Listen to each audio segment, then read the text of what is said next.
চট্টগ্রামের পতেঙ্গা থেকে অবৈধভাবে মজুত করা ৬ টন ডিজেল ও ৩টি ডিজেল লোডিং আনলোডিং পাম্প জব্দ করেছে ভ্রাম্যমাণ আদালত।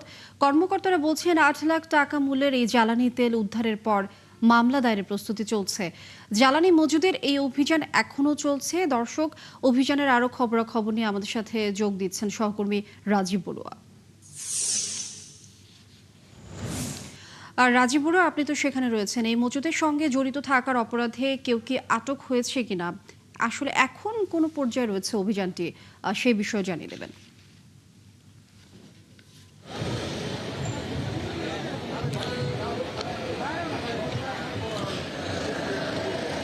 লিনিয়া, চট্টগ্রামে যখন আসলে তেলের সংকট তীব্র, সেই সময় আসলে খবর এসছে যে তেলের মজুদ পাওয়া গেছে পতেঙ্গা এলাকায়। তো সকাল থেকেই জেলা প্রশাসন এবং বাংলাদেশ পেট্রোলিয়াম কর্পোরেশনের কর্মীদের দ্বারা একটি অভিযান পরিচালিত হয় এবং সেই অভিযানে পতেঙ্গা এলাকায় আলমগীর সাহেবের ডিপো নামে পরিচিত একটি অবৈধ ডিপোতে 30 ড্রাম অর্থাৎ প্রায় 6 টন ডিজেল তেল মানে অবৈধভাবে মজুত করা আছে, এরকম জব্দ করা হয়। তো এই অভিযানটি এখন প্রায় শেষ। এখন আমরা সেই বিষয়ে আসলে কথা বলতে এসেছিলাম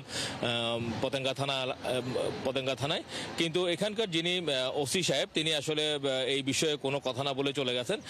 এখানকার যিনি ওসি মোস্তাক আহমেদ, তিনি আসলে এই বিষয়ে কোনো ধরনের তথ্য আসলে গণমাধ্যম কর্মীদেরকে আসলে বলেননি। তিনি একটু আগে আসলে চলে গেছেন। কিন্তু আমরা যতটুকু জানতে পেরেছি যে এই ঘটনায় কাউকে আসলে গ্রেফতার করা হয়নি এবং ওখানকার স্থানীয় লোকজন বলছিল যে এই ধরনের ডিপো আসলে শুধু ওইটি নয়, আরো বেশ কয়েকটি আসলে ডিপো রয়েছে, যারা আসলে সমুদ্রগামী যে জাহাজগুলো আছে এবং যেই তেলবাহী যে ট্রাকগুলো আছে, সেই তেলবাহী জাহাজগুলো থেকে অবৈধভাবে তারা তেলগুলো আসলে সংগ্রহ করত এবং পরবর্তীতে আসলে বেশি দামে তারা বিক্রি করত।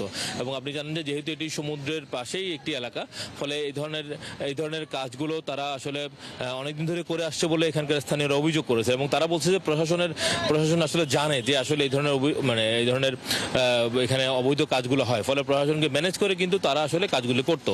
তো কিন্তু আজকে একটি তেলের যে অবৈধ ডিপো আছে, সেই ডিপোতে একটি অবৈধ ডিপোতে অভিযান চলেছে। ফলে এখানকার যারা স্থানীয় অধিবাসী, তারা বলছে আসলে যে এই যে তেলের সংকটের সময় এভাবে যেসব অবৈধ ডিপো আছে, যারা আসলে অবৈধভাবে তেল মজুত করে রাখে, তাদের বিরুদ্ধে আসলে সর্বাত্মক অভিযান যেন পরিচালিত হয় এবং যারা এর সাথে জড়িত তাদেরকে দ্রুত আইনের আওতায় আসলে নিয়ে আসা উচিত। কেননা এরকম সংকটের সময় যারা আসলে অবৈধ। আপনাকে ধন্যবাদ রাজীব বড়ুয়া আমাদের সাথে যুক্ত হবার জন্য। দর্শক, চট্টগ্রাম থেকে আমাদের সহকর্মী রাজীব বড়ুয়া যুক্ত ছিলেন। আমরা সেখানকার পরিস্থিতি জানছিলাম তার কাছ থেকে।